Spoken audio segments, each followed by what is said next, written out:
Alors bonjour, voici une petite vidéo sur le dénombrement destinée à un élève de terminale qui serait en début d'année, qui voudrait faire le point. Alors il y a ce petit tableau qui est un tableau assez classique, suivant ordre ou pas ordre, répétition ou pas répétition. Alors je le présente. D'abord une situation où j'ai des cartes dans un jeu. Par exemple, j'ai 32 cartes. Et là j'ai ce qu'on appelle une main. Une main, ça veut dire, par exemple, je pioche au poker 5 cartes, voilà, j'ai mis là, et je les mets dans ma main, mais peu importe l'ordre. Souvent, quand on joue, on prend les cartes, on les remélange. Donc, une main, c'est un tirage de 5 cartes qu'on a peut-être tiré dans un certain ordre parce qu'on les prend une par une, mais une fois qu'elles sont dans la main, peu importe l'ordre, ça ne compte pas. Et on va dire que quelqu'un qui a un roi de trèfle, un as de carreau, etc., c'est la même chose que si on disait qu'il a l'as de carreau, le roi de trèfle, etc. On regarde juste la main. Voilà. Alors, pas de répétition, évidemment, parce que si on a tiré le roi de carreau, on ne risque pas d'avoir un deuxième roi de carreau, à moins de mettre le roi du poker dans Lucky Luke. Et donc là, dans ce cas, on n'a qu'à parmi n possibilités. Voilà. Alors ensuite, dans l'ordre compte. Donc j'ai mis un exemple. Alors les exemples servent surtout à fixer les idées, à comprendre. Ça aide des fois d'avoir un scénario concret. Alors le nombre de pilotes qui viennent au Grand Prix, donc évidemment, ils vont tous courir. Mais pour la course d'inauguration, peut-être on en sélectionne que certains d'entre eux, parce que ce jour-là, c'est une course un peu spéciale, il n'y a pas de place, voilà. Et donc, il y a des positions de départ, donc on va mettre 1 en position numéro 1. Alors, en général, on va mettre les plus cotés pour la course d'inauguration, avec peut-être le classement international. Le premier sera devant, le deuxième, voilà. Mais là, on s'intéresse à toutes les positions de départ. Bon, alors il n'y a pas de répétition, parce que si un pilote vous le mettez en position 1, il n'est pas à la fois en position 2. Et l'ordre de départ compte, justement on cherche le nombre de positions de départ. Pour le premier pilote, vous avez celui qui va être en numéro 1, vous avez n possibilités, puis pour le deuxième, il ne reste plus que n-1, et ainsi de suite. Donc c'est ce qu'on appelle un arrangement. Voilà. Alors autrefois, je dis ça parce que vous pouvez le trouver encore dans certains livres. Autrefois, on appelait ça CNK. Moi, quand je passais le bac, par exemple, donc le K était à l'envers par rapport ici. Et autrefois, ça, on appelait A, NK. Alors, je trouve que c'était pas mal, ces notations. Bon, alors, CNK est définitivement supplanté par K parmi N, mais je pense que le ANK, on peut s'en servir encore. Alors maintenant, on va à une situation où l'ordre compte. Donc ici, là, l'ordre compte. Mais on a le droit aux répétitions. Alors, je donne un exemple, encore une fois, pour fixer les idées. Donc, vous prenez un alphabet. Donc, par exemple 26 lettres pour nous, et vous prenez le nombre de mots du sigle. Par exemple, vous voulez faire un sigle de 3 lettres, donc VTT, IPP, et vous avez droit à 27. Bon, la répétition est autorisée, parce qu'il n'y a aucune raison d'interdire VTT. Et l'ordre compte, bien sûr. Donc là, vous avez n puissance k possibilités. Alors, pourquoi n puissance k? Parce que pour la première lettre, vous avez 26 possibilités. Pour la deuxième, 26. Pour la troisième, 26. Vous faites 26 fois 26 fois 26, autant de fois que vous voulez de lettres. En l'occurrence, par exemple ici, pour les sigles de 3 lettres, ça ferait 26 puissance 3. Donc ça, j'ai mis ça, Miss Fleur, pour un élève qui croyait que c'était 26 plus 26 plus 26. Alors, j'ai dit, voilà, si elle a 3 jupes différentes et 2 hauts différents, ça ne fait pas 5 possibilités de s'habiller, ça fait 6. Parce que vous avez la première jupe avec le haut, la première jupe avec le deuxième haut, la deuxième jupe, si vous dessinez un arbre ou un tableau, vous voyez tout de suite. Et de même, si elle a 5 jupes, 7 chapeaux, 6 chaussettes, 5 hauts, vous faites 5 fois 6 fois 7 fois 5. Voilà. Donc, c'est le principe de multiplication. Bon, alors il y a une quatrième case qui, normalement, est vide. Je me souviens toujours, notre prof de terminale l'avait laissé vide, ça m'énervait un peu. Donc, l'ordre ne compte pas, les répétitions sont autorisées. Alors, je donne un exemple. Vous voulez repeindre 3 pièces. Alors le peintre, lui, il s'en fiche si c'est la cuisine qui va être jaune ou le salon qui va être jaune, il veut juste avoir le nombre de couleurs. Et il s'en fiche aussi que vous vouliez 3 de la même couleur. Parce que lui, mettons, il a des grands pots de peinture. Il faut juste qu'il s'assure que les pots sont approvisionnés. Mais voilà, ça ne le gêne pas que vous vouliez peindre les 3 pièces en jaune ou une seule pièce en jaune. De toute façon, il en a du jaune. Il en a en quantité suffisante. Donc il veut juste que vous lui annonciez les 3 couleurs. Voilà, parce que lui, il va vérifier s'il les a dans ses pots, et puis il va amener ses grands pots. Donc si vous dites jaune, jaune, jaune, il dit ok, j'amène juste le jaune. Si vous dites jaune, bleu, vert, il amène jaune, bleu, vert, et vous pouvez dire jaune, rouge, rouge. Voilà. Alors mettons qu'il ait 256 couleurs, les répétitions sont autorisées, parce que voilà. Et l'ordre ne compte pas, parce qu'au moment où vous lui annoncez ça, voilà, l'ordre compte quand le peintre vient chez vous, évidemment, il faut lui dire quelle est la pièce en jaune, mais au moment où il prépare ses pots, peu importe. Et bien là, il n'y a pas de formule. Et donc ça, ce sera le dernier exemple. Donc mon idée dans cette vidéo, c'est de présenter des exercices, une demande qui m'a été faite, des exercices de livres, pour voir comment on manipule ces concepts. Alors j'ai pris des exercices de livres dont j'ai cité les références ici. Et puis on va voir ensemble si l'ordre compte ou pas et s'il y a des répétitions ou pas. Alors ici on a un polygone et on veut tracer des diagonales. Donc je dessine avec ma souris une diagonale, tac, j'ai dessiné une diagonale. Bon. Alors là il faut comprendre ce que ça veut dire une diagonale. Donc le plus simple c'est qu'une diagonale correspond à 2 points. Si je vous donne ces 2 points, ben, vous ne risquez pas de tracer une autre diagonale que celle que ma souris dessine. Inversement, si je dessine une diagonale, ben, elle correspond à 2 points. Donc, donner 2 points, c'est comme donner une diagonale. C'est la même chose. Du coup, il s'agit de choisir 2 points parmi le polygone. 2 points parmi les n. Parce que quand on dit qu'il a n côtés, ça revient au même de dire qu'il a n sommets. Hein. Donc, parmi les n sommets. Ok. Alors, est-ce que l'ordre compte ? Ben, l'ordre ne compte pas, parce que si vous prenez lui et lui, ou lui et lui, ça dessinera la même diagonale. Est-ce que les répétitions sont autorisées? Ben, une fois que vous avez choisi ce sommet, vous n'allez pas rechoisir lui, c'est-à-dire vous n'allez pas choisir la diagonale qui va de lui à lui, ça n'existe pas, il faut 2 sommets distincts. Voilà. Donc ici, si on s'intéresse au nombre de diagonales, on va être tenté de dire, eh ben, il suffit de faire 2 parmi n. Mais maintenant, il faut prendre une petite précaution et remarquer que en fait, c'est pas si évident parce que si vous prenez 2 sommets consécutifs, ben vous voyez, ça ne marche pas en fait. Ça ne fait pas une diagonale. Il faut que les sommets soient non consécutifs. Donc combien y a-t-il de choix pour des sommets consécutifs? Alors, imaginez que vous ayez un triangle et qu'on vous dit choisis-moi 2 sommets consécutifs. Ça revient à dire choisis-moi un côté, finalement. Donc il y en a 3. Si je vous donnais un carré, enfin un quadrilatère convexe comme ça, et on vous dit ok, donne-moi 2 sommets consécutifs, s'il te plaît, c'est comme si on vous disait donne-moi un côté. Donc 2 sommets consécutifs, il y a une bijection entre l'ensemble des couples de 2 sommets consécutifs et l'ensemble des côtés. Du coup, on enlève l'ensemble des côtés. Voilà. Donc après, vous pourrez le calculer. Cette vidéo ne travaille pas sur la façon de calculer les coefficients binomiaux, elle travaille sur voilà, comment l'écrire. Alors ici, vous avez un robot qui se déplace, donc il doit faire 10 cases comme ça et 4 cases comme ça. Donc il y a plein de questions intermédiaires qu'on ne va pas faire, on va juste faire le C. Le nombre de chemins qui relie A jusqu'à B. Et bien en fait, l'idée, donc ça c'est une grande idée, cet exercice est un classique, hein. L'idée c'est que vous allez écrire un mot. Par exemple, mon robot il va aller à droite, et puis à droite, 3, 4, 5, 6, 7, 8, 9, 10, 1, 2, 3, 4, voilà. Ça, c'est le déplacement où il ferait ça. Alors évidemment, il y en a plein d'autres, des déplacements. Mais comprenez bien que, de toute façon, s'il part de A et qu'il arrive en B et qu'il n'a pas le droit de revenir à gauche ou en bas, hein, c'est écrit là, eh bien, il faudra bien que 10 fois, il aille vers la droite. Pas 9 fois. Parce que s'il ne va que 9 fois vers la droite, il sera quelque part sur cette ligne-là. Et 11 fois, évidemment, il dépassera. Donc il faut qu'il aille 10 fois vers la droite. Donc après, vous pouvez faire autrement. Vous pouvez mettre 1, 2, 3, 4, 5, 6, 7, 8, 9, 10. Et puis il va vers le haut quand vous voulez. 4 fois. On s'en fiche à quel moment. Voilà. Donc du coup, choisir un chemin dans les conditions énoncées hein, revient à écrire un mot de 14 lettres contenant 4 occurrences. 4 fois, ça veut dire de la lettre D. Combien il y a de possibilités pour ça? Eh bien, il y en a 14 parmi 4. 4 parmi 14. Oui, mais quelqu'un aurait pu dire, oui, mais attends, déjà, c'est pas D, c'est H. Hein. Il aurait pu dire, oui, mais attends, ça pourrait dire, on pourrait dire un mot de 14 lettres contenant, et pour dire, bah oui, mais moi, je préfère choisir le nombre de fois qu'on écrit la lettre D, et puis après tu rempliras les lettres H. Et donc, si vous choisissez comme ça, ben combien y en a-t-il dans ce cas? Ah ben du coup, c'est 10 parmi 14.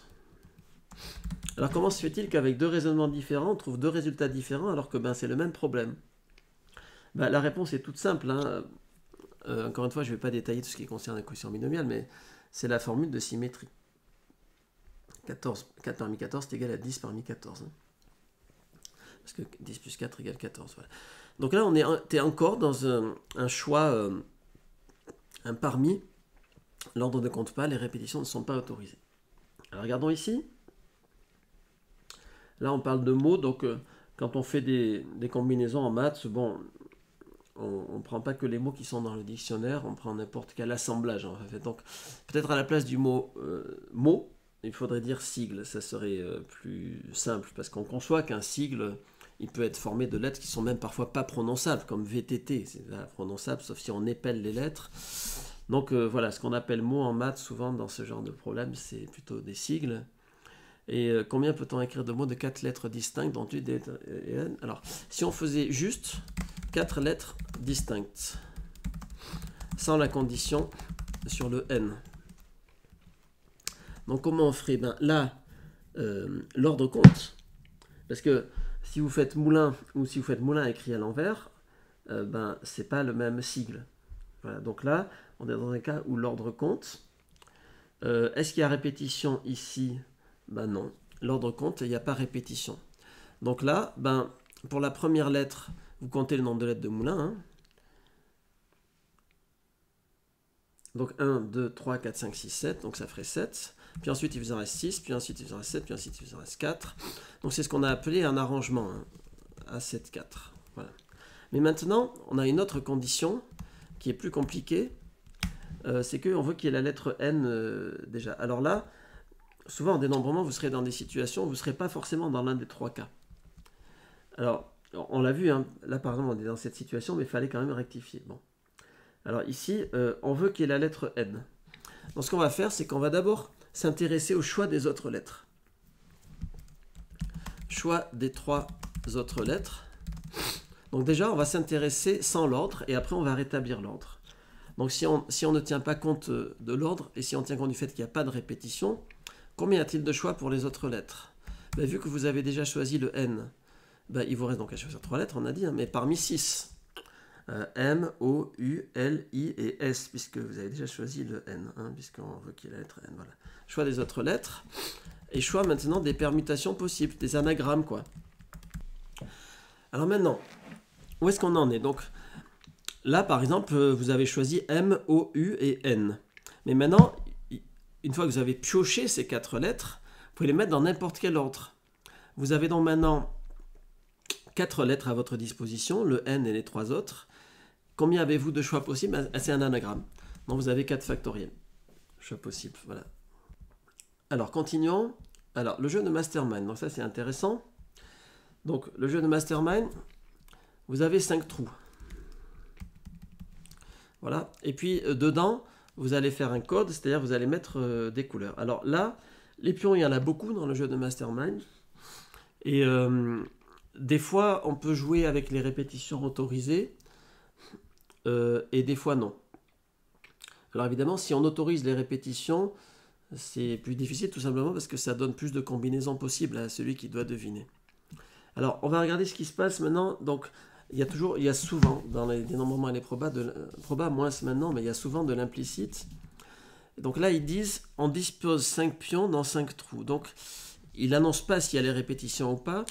Mais vu qu'il dit on dispose 5 pions dans 5 trous, les pions étant choisis parmi 8 couleurs, il ne dit pas les pions étant choisis parmi 8 pions de couleurs différentes.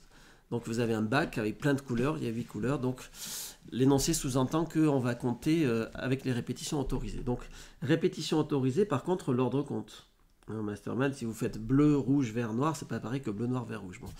Alors, du coup, ordre compte et répétition autorisée. Ben, on est dans la formule. Voilà, donc pour la première case, pour le premier trou, vous avez 8 couleurs. Pour le deuxième, 8. Donc vous faites x8. Vous savez, c'était le principe là, qui était marqué ici, là, de Miss Fleur. Donc 8 x 8, x 8, etc. Donc en fait, ça fait 8 puissance 5. Donc vous avez 8 puissance 5 combinaisons. Alors ça, je l'ai calculé tout à l'heure. 8 puissance 5. Et ça ne fait pas 59 049, ça fait moins. Et par contre, avec les trous vides, alors, peut-être une intelligence artificielle n'aurait pas de problème avec ça. L'humain peut avoir un problème parce que les trous, comment on va gérer les trous? Il pourrait y avoir un trou, il pourrait y avoir deux trous. L'astuce là, c'est tout simplement de faire une abstraction, c'est-à-dire un trou, c'est juste une autre couleur. Imaginez que vous ayez une couleur jaune fluo, que vous rajoutez une 9e couleur, vous faites une combinaison, et après, là où il y a du jaune fluo, vous enlevez, ça fait des trous. On voit bien avec cette façon de faire qu'un trou, c'est comme une 9e couleur. Et du coup, si vous autorisez les trous, vous avez 9 puissance 5 combinaisons. Et donc ça fait 59 0,49. Voilà, bon, alors, après, si on n'avait pas autorisé les répétitions, et si on n'avait pas autorisé les répétitions, alors recommençons, si on n'avait pas autorisé les répétitions avec 8 couleurs. Combien on aurait fait? Eh bien, l'ordre compte. Répétition non autorisée, donc on est dans un arrangement. A, vous avez 8, et vous devez en choisir 5. Voilà ce qu'on aurait.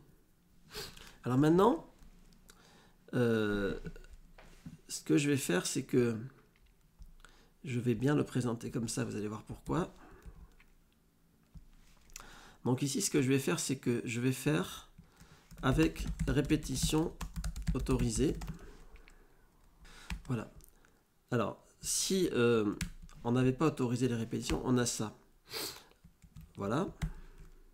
Mais si maintenant, avec les trous, donc les 8 couleurs plus les trous, avec les trous, et on va imaginer, pour compliquer le problème, répétition, autant de trous qu'on veut. Alors, c'est là que la formulation des mots est intéressante, parce qu'on dit 8 couleurs avec des trous. C'est comme si on disait qu'il y a 9 couleurs, mais il n'y en a qu'une qui a le droit d'être répétée, si vous voulez. Donc là, il n'y a pas de formule générale. Vous voyez, donc déjà, vous avez toutes les combinaisons sans les trous. Donc elles sont là. Mais après, si vous voulez un trou, combien avez-vous de combinaisons avec un trou? Mais avec un trou, vous regardez où peut être le trou. Il a 5 positions. Et une fois que vous avez vu où est le trou, il vous reste à placer 4 couleurs. 4 couleurs, mais l'ordre compte.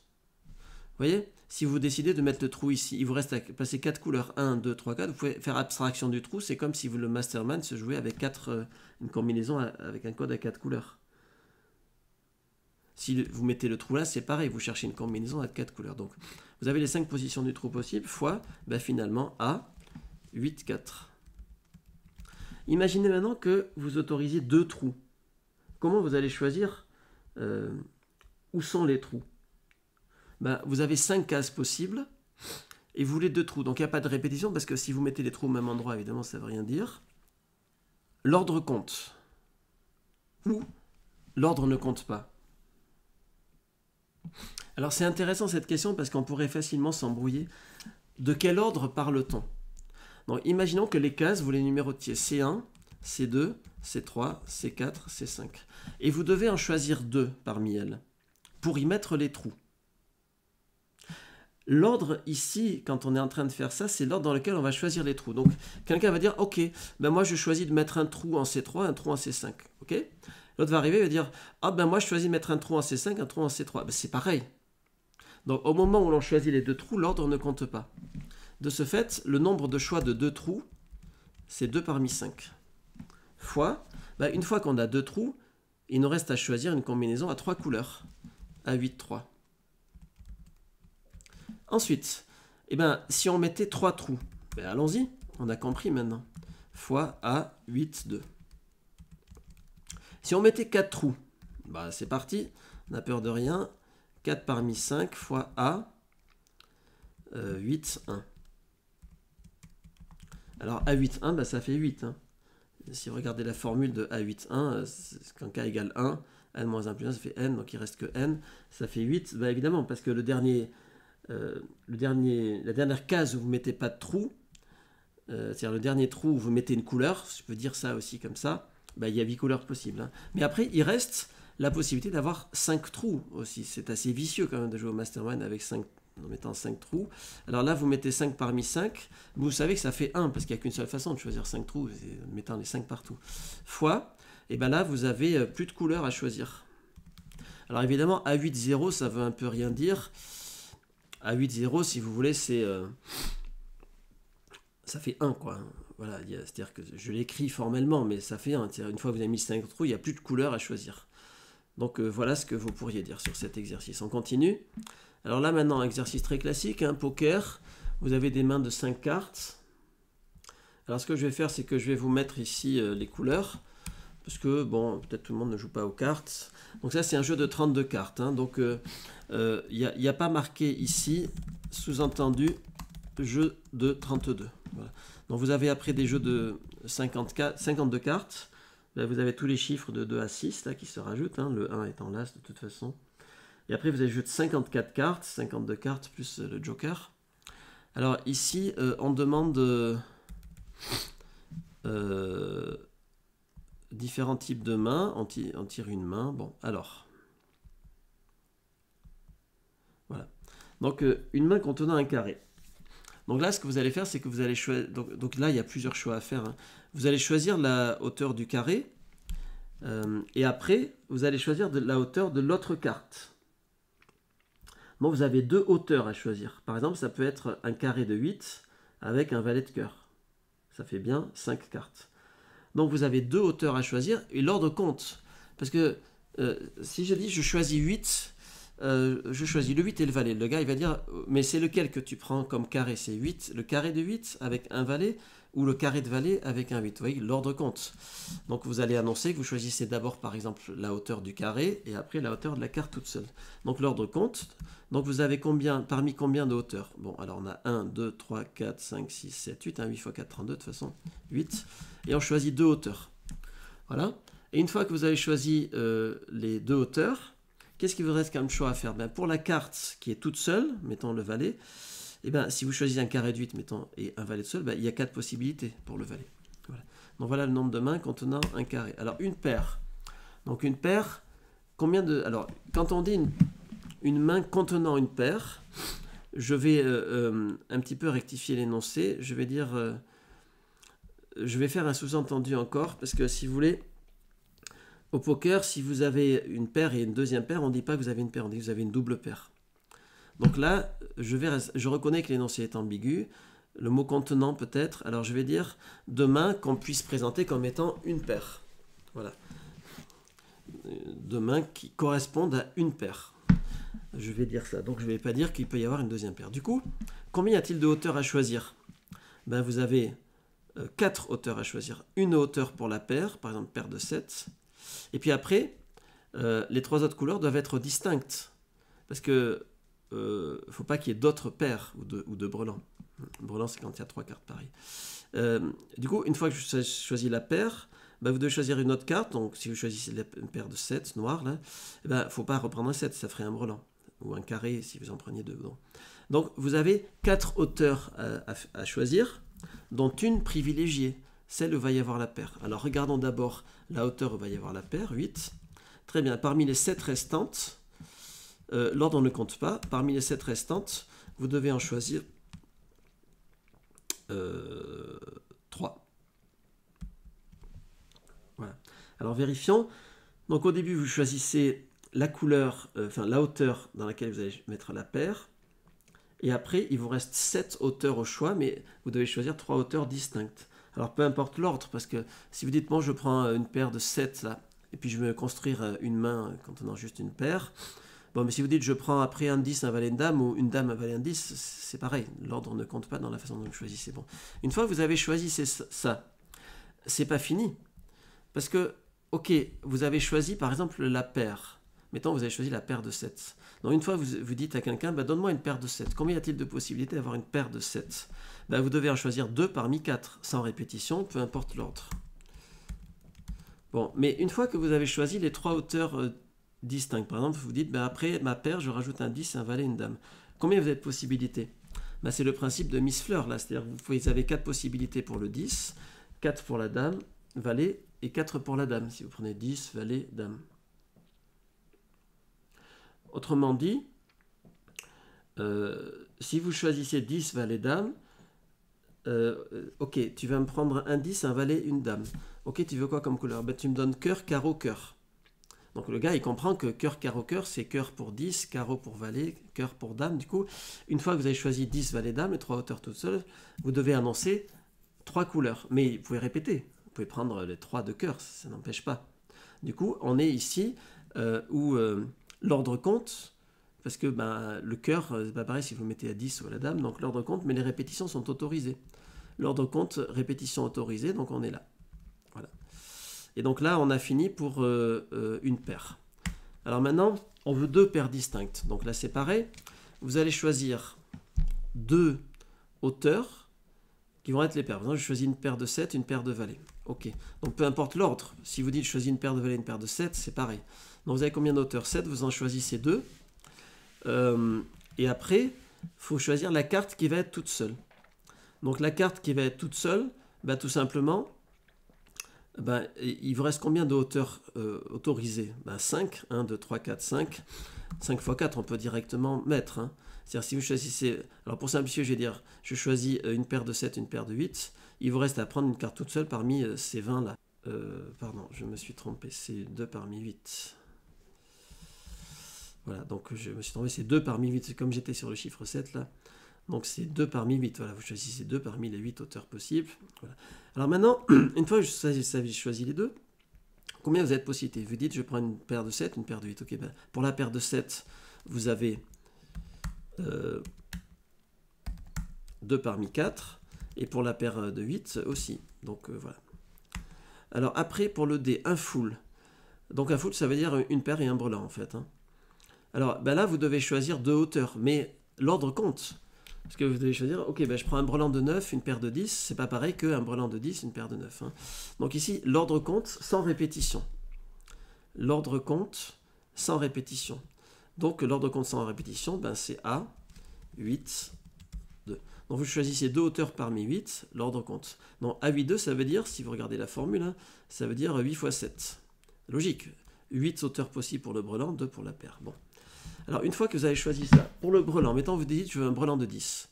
Il y a combien de possibilités de brelan de 10? Il y en a 4. Il faut en choisir 3 parmi les 4 qui sont là. Donc, 3 parmi 4. En choisir 3 parmi 4, ça revient à en éliminer 1. Celui qui ne sera pas dans le brelan, ça fait 4. Et puis après, pour la paire, toujours pareil. 2 parmi 4, ça fait 6. Voilà. Ensuite, on vous demande un brelan. Un brelan tout seul, ok. Là, qu'est-ce que vous allez choisir? Donc, choisissez une hauteur, celle qui va y avoir le brelan, et 2 hauteurs distinctes.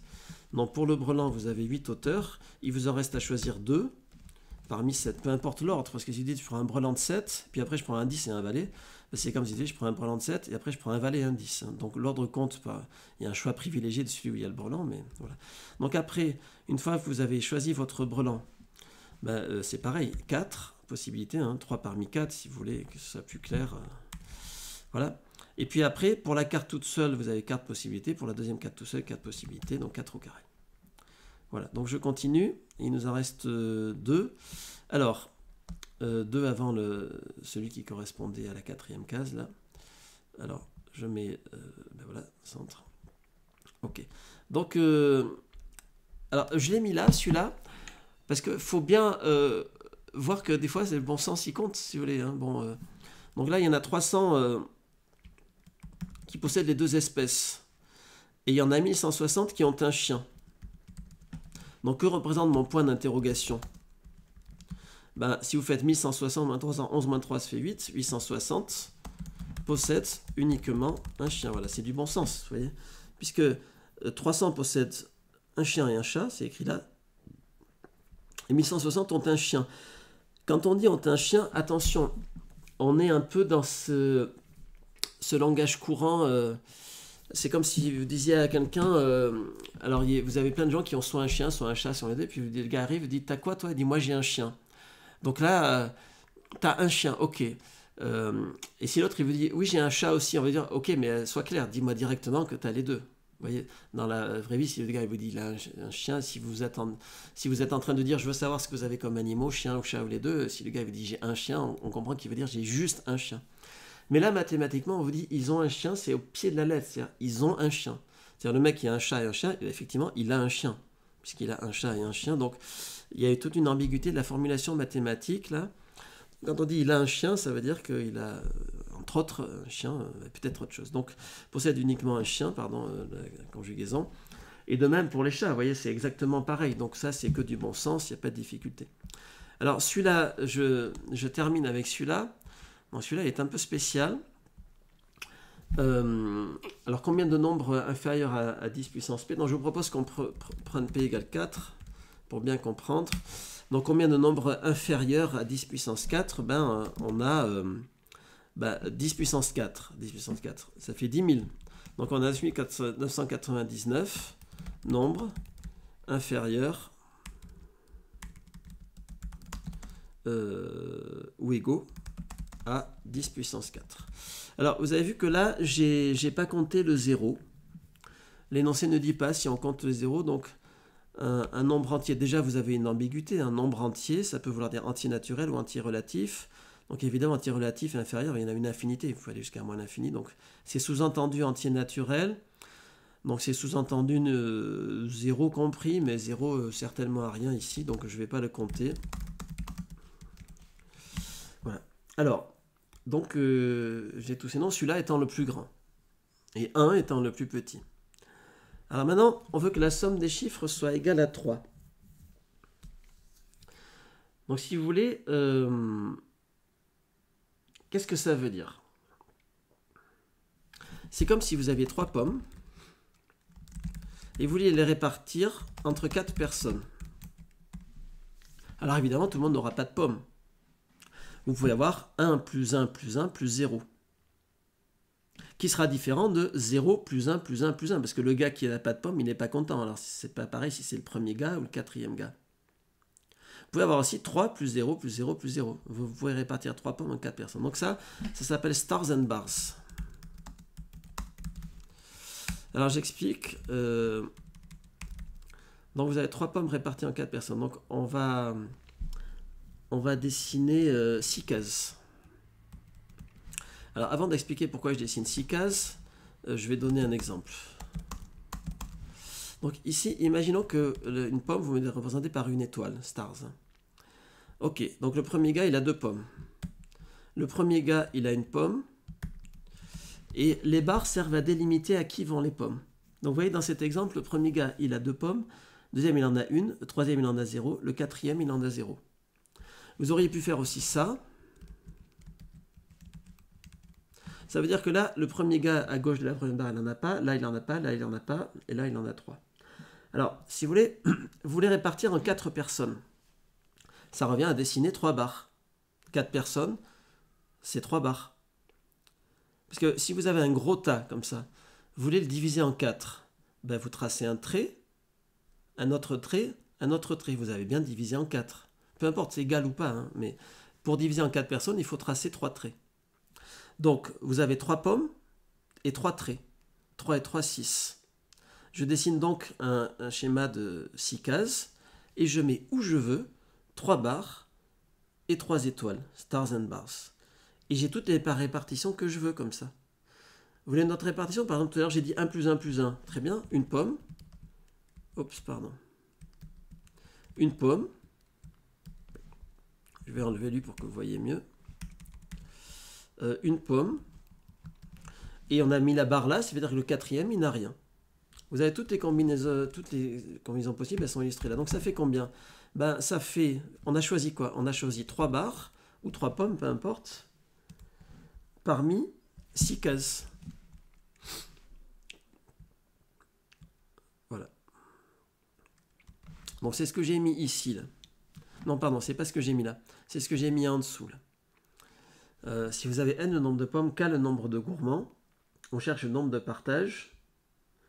Eh bien, il faut aller à la ligne. Donc, vous prenez n plus k moins 1. Ça veut dire, vous prenez le nombre... Alors, si vous avez k gourmands, il faut faire k moins une barre.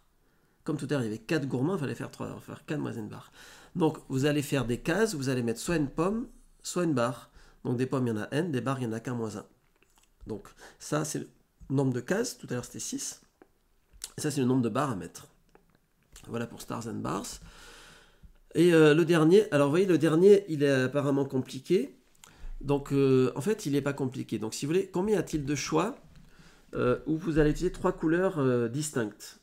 Imaginons que vous ayez 256 couleurs. Bon. Je vais laisser 3 couleurs distinctes. Ben voilà. Ok.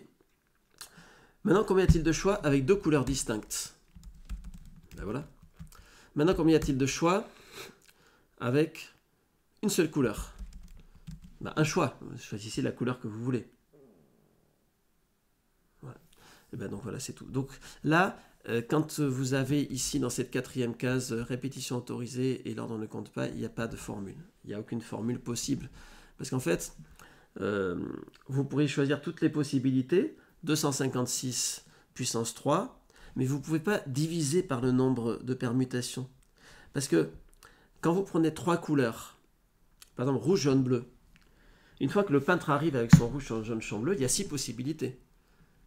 Ça peut être cuisine, salle de bain, salon, cuisine, salon, salle de bain, c'est comme un anagramme d'un mot à 3 lettres. Mais dans ce cas-là, s'il n'y a eu que 2 couleurs, vous avez 2 possibilités. Donc vous ne pouvez pas diviser par 6 lui et par 2 lui, ça ne marche pas en fait. Voilà, puisqu'on écrit le total et après on divise, donc on ne peut pas. Du coup, il n'y a vraiment pas de formule possible dans cette case-là, c'est pour ça qu'en général, cette case est vide. Voilà, bon, j'espère qu'avoir été clair, peut-être faudrait encore prendre d'autres exemples pour expliquer.